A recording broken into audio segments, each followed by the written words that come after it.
Alright, mga ka-plastic. And this is me again, Big Sue. Right back at it again with another content. At isa na naman viral ang ating tatalakayin ngayong araw na ito o gabi sa inyong lugar. At ang tatalakayin po natin mga ka-plastic ay ang tungkol na naman sa isang rapper MC na kung saan ay nagpakita siya ng ekspresyon sa kanyang rap battle sa flip top mga ka-plastic. So marami po ang nagdududa na sa flip top na para bagang ang flip top ay ginagamit na rin ng mga media o ng mga tiwaling gobyerno. Paano ba naman mga ka-plastic?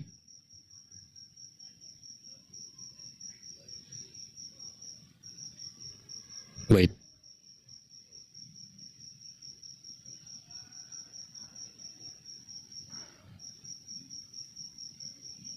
Tingnan natin.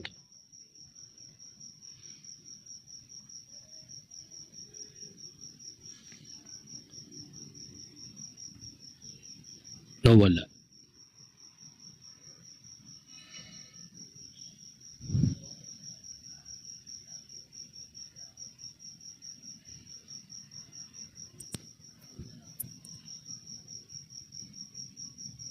So, nahanap ko po yung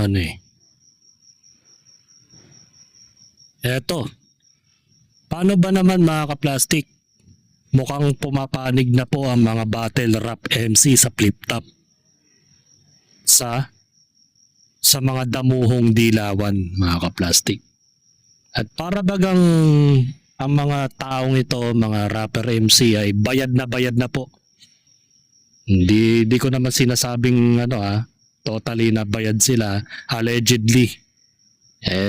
Alam mo naman dito sa mundong ito, pera-pera na lang ang labanan mga ka-plastic para mapagana ang iskema ng mga rapper MC na nagiging alipin ng mga oposisyon mga ka-plastic.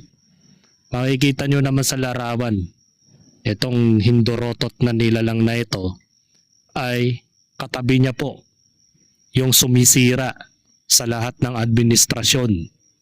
Lahat ng umuupong presidente ay sinisiraan nitong hindorotot na taong ito. Walang matino sa kanya. Tapos kinakampihan pa ng mga bobong MC dito sa Pilipinas na talagang solido at pinagmamalaki niya katabi niya ito. Diba? Bakit nga ba nagbabiral itong taong ito mga ka-plastic? Base dito sa ipinakitang rap battle nila ni Plaridel at ni MZite. Si MZite kasi ang nagpasimula ng lahat ng ito. Bakit naglalakas ang loob ng mga media at mga oposisyon sa gobyerno o yung mga kalaban daw sa kabila ay nagkakaroon ng lakas ng loob na magsinungaling sa taong bayan. So ano ang ginawa ng rapper MC na ito at parang ang flip top ay nagagamit na sa maling paraan. And that's the reason why kung bakit etong sila Lanceta, si Akata ay umalis na dyan at naban. Yun ay dahil sa mga ganitong sistema. Sa mga sip-sip na MC na kagaya nito. So panoorin natin to. Paborito niyang gawin? Mag-share ng fake news. Tapos pag pinakitaan mo ng resibo, i-delete.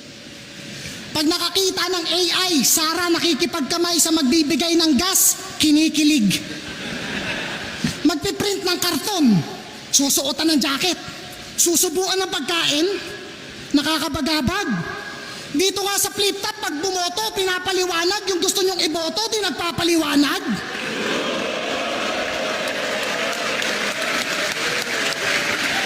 Kim Junel, paano ka kaya magturo sa mga estudyante mo kapag history yung subject? Paano mo pinapaliwanag kung sino yung sumulat ng Noli at El Pili at yung pinakarason kung bakit? Tapos pag naiisip kong taon-taon, paulit-ulit nyo yung tinatapik, ang sakit sa anet. Sa mga estudyante, payag kayo, yung nagbibigay ng test di marunong mag-fact check? May dumating lang na oil tanker, pangalan Sarah Sky, may post agad to. Para kang sintu, pre. Kahit Brunei, di kayo bibigyan ng gas kasi hari nyo si Roque. Didilis, bangag, karton, maleta, nagtatalo-talo pa talaga itong mga gago na to. O kay Imelda, may mga binawing alahas. Sa inyo naman, may nakatagong bato. Speaking of bato, mga suntok mo parang bato kasi hindi pumapasok.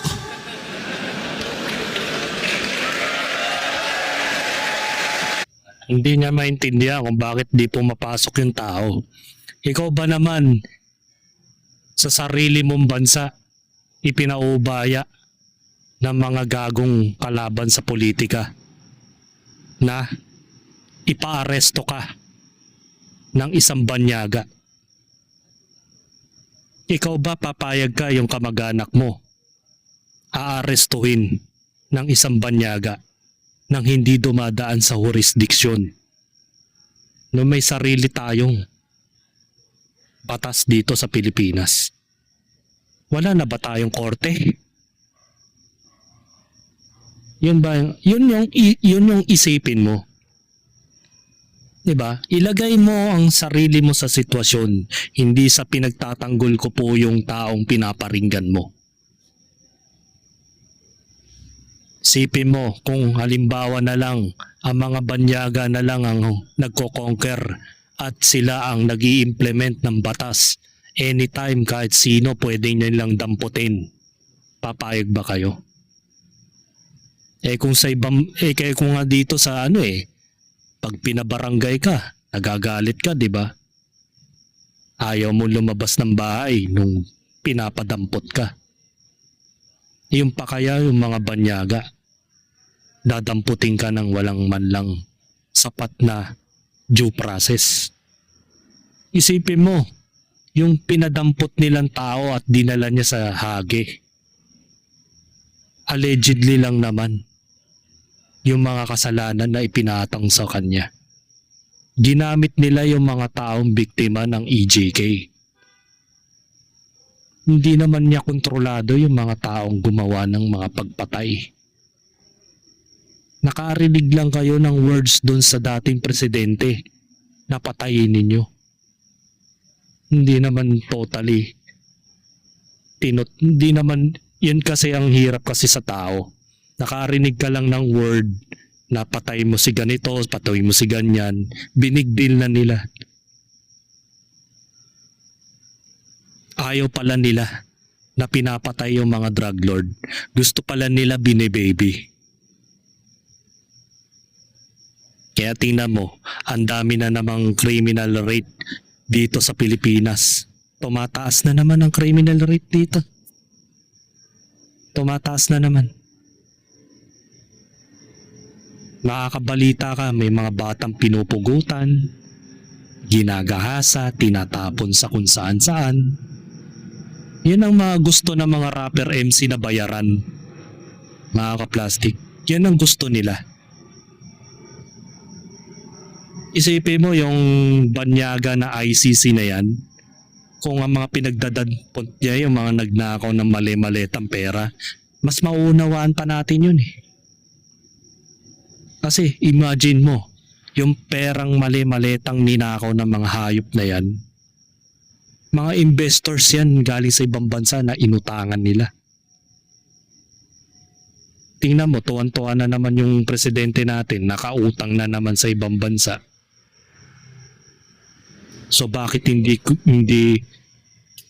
nangingilam yung mga foreign government nakasuhan itong taong ito dahil utang ng utang sa kanila? Di ba dapat makialam ang ICC dyan? Na bakit namutang to tapos walang napupuntahan yung pera? Hanggang ngayon lugmok pa rin ang Pilipinas. Top 3 nga ni sa most corrupt dito sa ilalim ng administrasyon na kinabibiliban ng mga rapper MC na to na bayaran. Tangina, basta 3GS, wala kang aasahan mga ka-plastic, mga bayaran yan. Tangina, wala namang laging sa bracket ng flip-top tournament na laging may 3GS na member na nasumasali. Di ba nakakaumay na? Lahat ng isabuhay tournament sinalian nila 2x2. Takulang na lang yung pati pati boxing tournament, pati PBA salian na nila sa sobrang garapal nila sa tournament. Kahit sangkang platform mapa PSP, sunugan, bahay katay, nandun yung pangalan nila. Always present. Ginawa na nilang hanap buhay ang pagiging rapper, rap battle. Yun na lang ang kaya nilang trabaho. Wala naman na silang alam na trabaho kundi magsiraan. 'Di ba? Magwasakan ng pangalan. Yan lang naman ang kaya nilang trabaho At ito naman flip-top na to nagpapagamit pa. Napapansin ko na rin yung flip-top parang and then it seems like na parang komunista na rin. Pansinin mo. Sino ba ang may-ari ng flip-top? Tapos yung mga bata ng may-ari, di ba, mga komunista, mga aktivista, pinaglalaban wala sa lugar. Kahit sino na lang ang umupong presidente, pinabatikos. Wala na kasi sa kanilang matinong presidente sa kanila. Gusto nila sila yung mag-hari. Ganon sila kabobo. Mga bayaran. Yung iba naman, pabalik-balik ng Europa, ginawang hagdan, kakapanig-panaog. Meron pang nagtago sa Europe, tas nahuli lang sa checkpoint. Tang-inang yan. O sige, tama na lang yung ibang bansa. Pag-usapan naman natin yung sa mga Pinas lang. Para sa mga maagang nabawian ng buhay at sa pagpatak ng mga luha. Para sa kanya, masagana ang pamumuno sa dami pa namang naging pataba sa lupa. May mga batang inosenteng nadamay, teacher ka. May nawalan ng anak, kapatid at pamangkin. Loyalty mo wala sa bayan, putang ina mo si Plaridel ka pa man din. Isipin mo yung mga nadamay na bata. Kontrolado ba ng dating administrasyon yun? Diba? Kahit pa sabihin mong in order na hulihin o tugisin yung mga drug lord, makokontrol ba ng administrasyon, ng dating administrasyon, yung mga ginagawa nila? Ikaw, pag nag-utos ka sa mga bata mo, di ba may gang kayo? Imposible naman sa gang ninyo, kapag inutusan ninyong tugisin yung taong kaaway ninyo, walang madadamay sa insidente.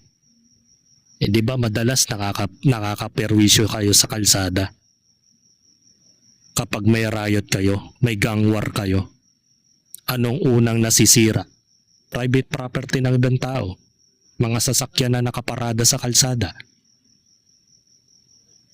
Di ba? Meron kayong misyon na ginagawa na hindi nyo intensyon madama yung mga yon.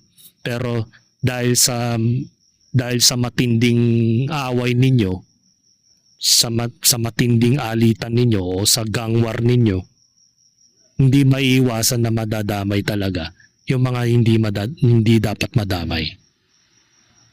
O yun, isipin mo na lang yung ibig ko sabihin, M-side. Ganon din yun sa pangyayari ng dating administrasyon na kung sinasabi mo na may batang nadamay sa war on drugs, yun ay dahil hindi maiiwasan kung ang mga drug lord na tinatarget nila ay lumaban. Ano naman hayaan nilang paulanan sila ng bala ng mga drug addict? Tapos ikaw, anong gagawin mo? Lalabang ka, dala ang bolo. Ito yung walang utak na nila lang. Natural, kung nandun ka sa tensyon na pangyayari, siyempre, idedepensa mo yung sarili mo. So hindi talaga malayong mangyaring madadamay. At ang tanong, pulis ba talaga ang nakapatay sa mga batang inosente?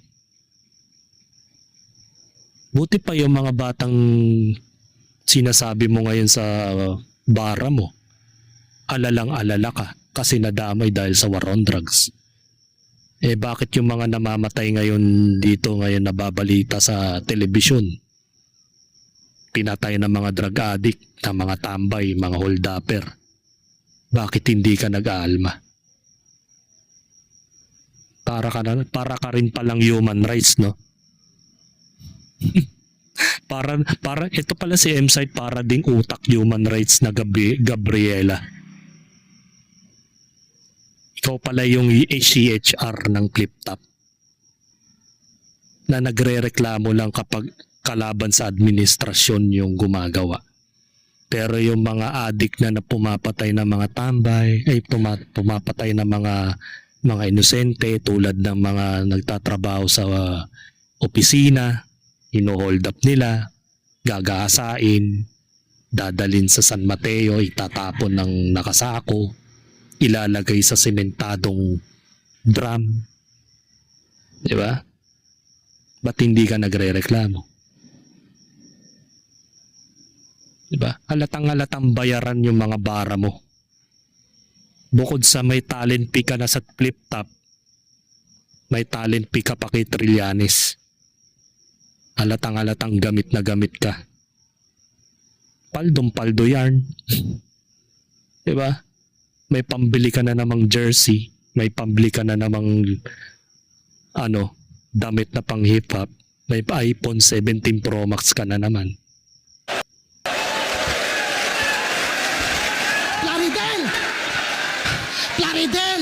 Plaridel, mahiya ka kila Luna. Hanggang ngayon, ikay birheng naniniwala sa pag-ibig ng isang puta. Sumusunod ng walang tanong kung susumahin ay alipin na to. Nakasuporta sa mga taong dahilan kung ba't sa sariling bayan ay para pa rin bilanggo. Na para sila makalanghap na sariwang hangin, tayo ang naghihingalo. Nakayuko na ako sa sobrang papa ng tingin ko sa'yo.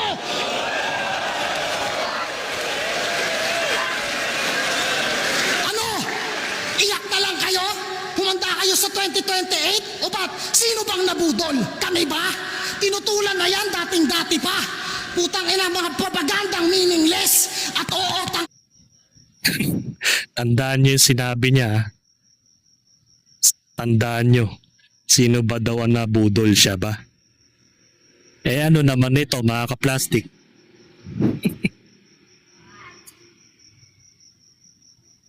Ayan. Yan o. Nabudol daw eh. Galit na galit ka, no? Pero ito oh, naka-imprenta pa nga yung pangalan ng sinuportahan mo before. How ironic na wala kang sariling salita, wala kang bayag. Di ba? Wala kang kwentang tao. Lahat ng 3GS na kupal, certified na bayaran since 2016, mga ka-plastic.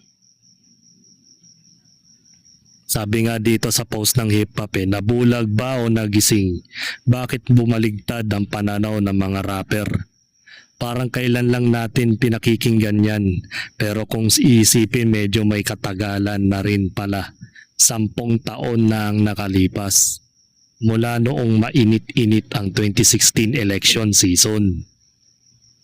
Kung matatandaan mo nung mga talagang benta sa masa ang mga ganyang campaign track, sobrang sikat ang 3GS, sila Shernan, M-Site, kaya noong nag-drop sila sa all-out support track para kay Duterte, ramdam na ramdam talaga ang impluensya ng battle rap sa politika.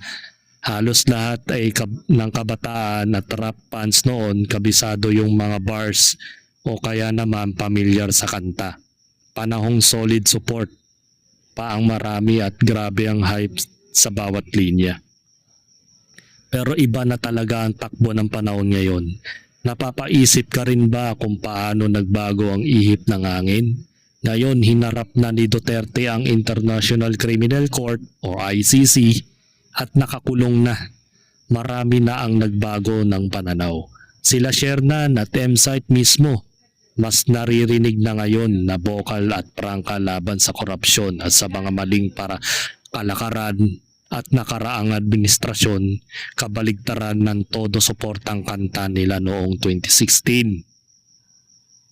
Na-appreciate mo ba na mas magiging critical at vocal sila ngayon laban sa korupsyon kumpara noong panahon na ibinuhos nila ang suporta sa dating presidente? Actually, isipin mo, kung susuporta ka sa isang presidente tapos ngayon babaligtad ka, ngayon kinampihan mo si Trillanes. O sino ngayon yung parang nahulog sa dalawang bangin, mga kaplastik? Yung sinuportahan mo rin ka sa kabilang panig ay mga tiwaling tao din yun, mga kaplastik. Sabi nga ni Oyneleb Soyti, nakadepende na kasi sa pera ang mga prinsipyo. Totoo yun. Wala kasi kikitain kapag DDS kaya doon sila pumaldo. Yan, DDS na naman. Si Apok lang naman ng MC na kahit sumali sa issue ng politika, parang hindi napapansin. Hindi naman sikat eh.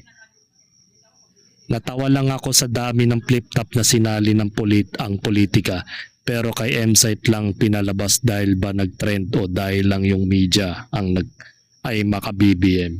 Totoo yun. Pumabor ang mga media dahil dun sa bara niya.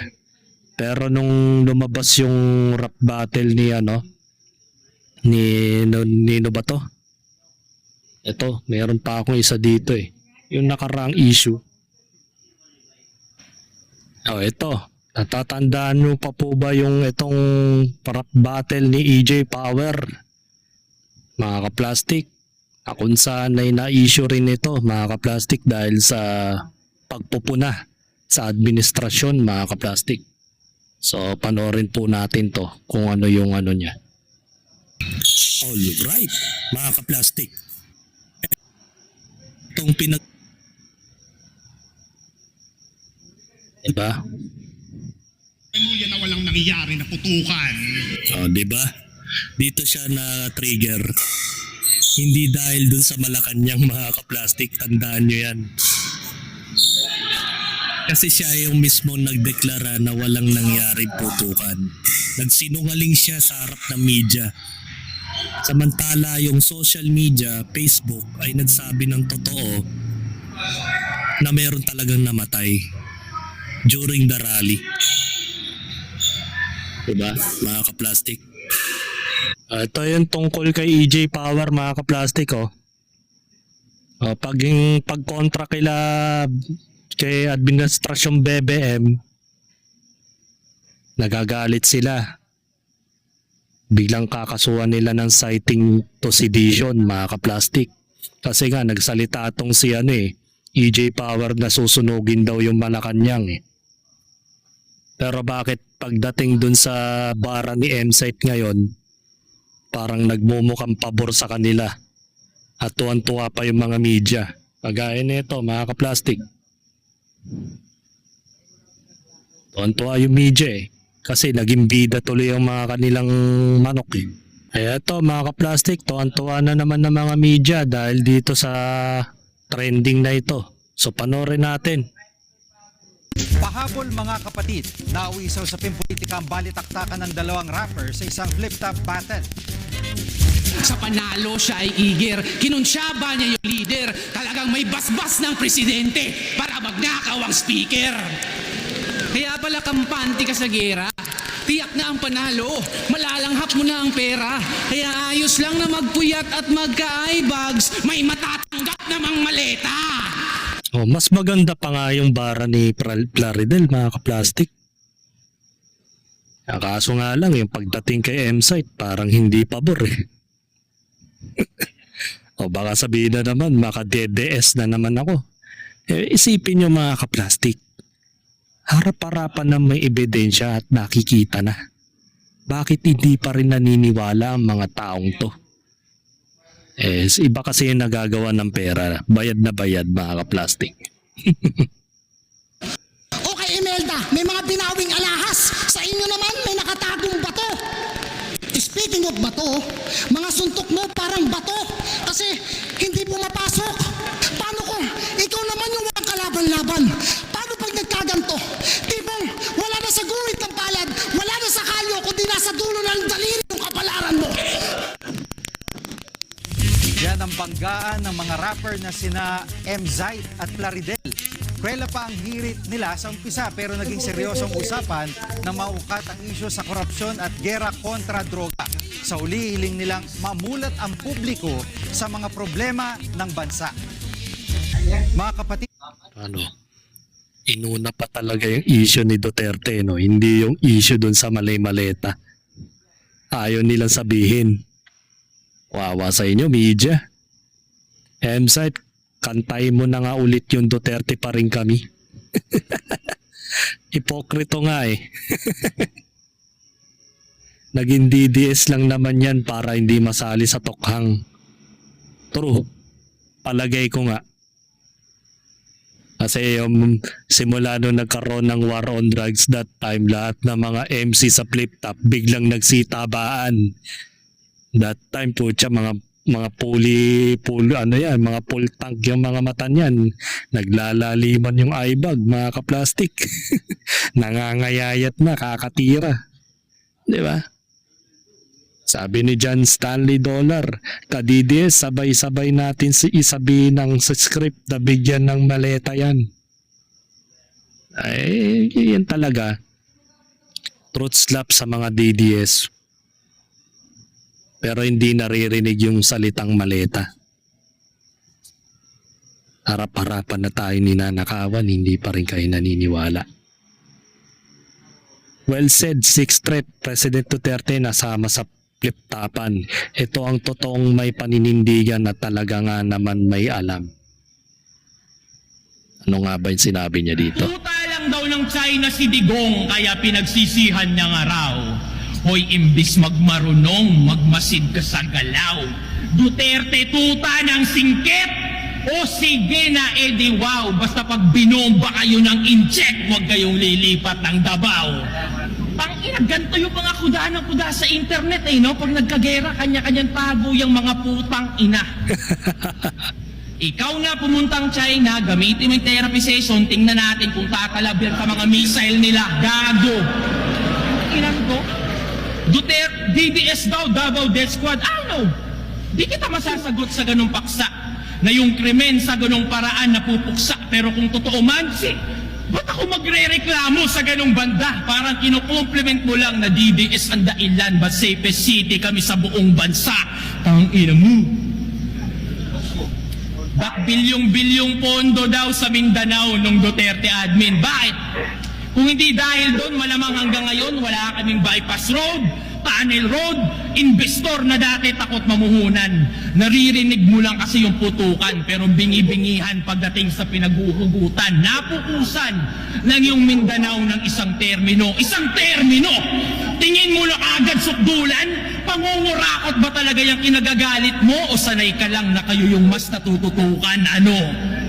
Ayaw mong maging balansi yung bansa pero panay reklamo niya sa akin na bakit yung Mindanao wala masyadong building? Ang ina mo. Tinuturing na food basket yun sa atin. Preskong prutas, murang bigas, karamihan doon nang gagaling. Sa bakod namin tinatanim pero nasa mesa nyo yung pagkain. Ano? Ilan to? Diba? Sakit nun. Sana nga si M-Site ang nakaharap nito ni Sixth Threat para isampal sa pagbumuka niyang hindorotot na nilalang na yan na napakabanwagon at didikit kay Trililing at paniniwala na naman sa mga kabobohan na mga sinasabi ni Trillanes sa mga kung ano-anong propaganda na ginagawa. Wala napaniwala sa EJK issue. Pero di niya naisip. Yan ang dahilan kung bakit naging mapayapa ang Metro Manila that time. Diba? Kaya maraming galit na negosyante at mga ibang mga investors na ayaw magbayad ng sapat na buwis. Kaya pansinin mo ang Meralco, tayo ang nagbabayad ng mga responsibilidad na silang dapat magbayad. Pati problema ng senior citizens, pati problema ng mga porpis tayo ang humahandle. Yan ang gusto nila M-Site. Palibasa kasi unlimited maleta ang nababayaran sa kanila. Kaya ganun. Sa personal ng motibo kung saan na napupunta? Gusto mong punuin ang building yon? Bakit? Handa ka bang magutom ka? Sinabihan mo daw yung mga tropa mo wag mag-react sa rounds ko? Sige! Gaga! Maaaring lamangan mo ko sa ingay pero sa isip, asa! Lagyan mo man ng silencer, aking matitinding bara, mapipigilan mo lang yung tunog pero hindi yung bala!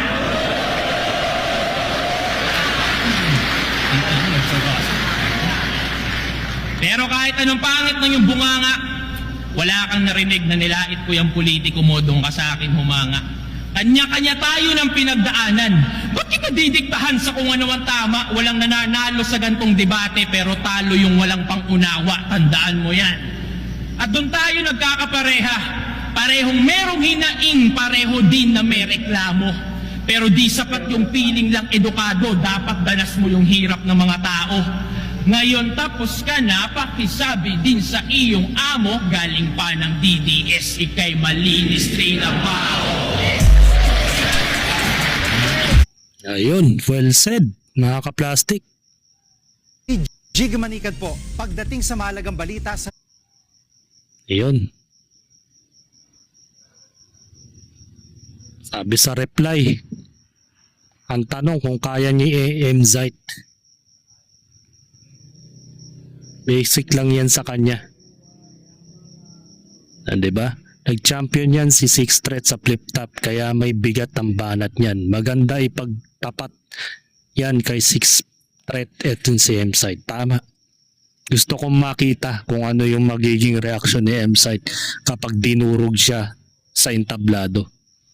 Walang kwenta yan. Bayarang MC yan eh. Walang kwenta yan.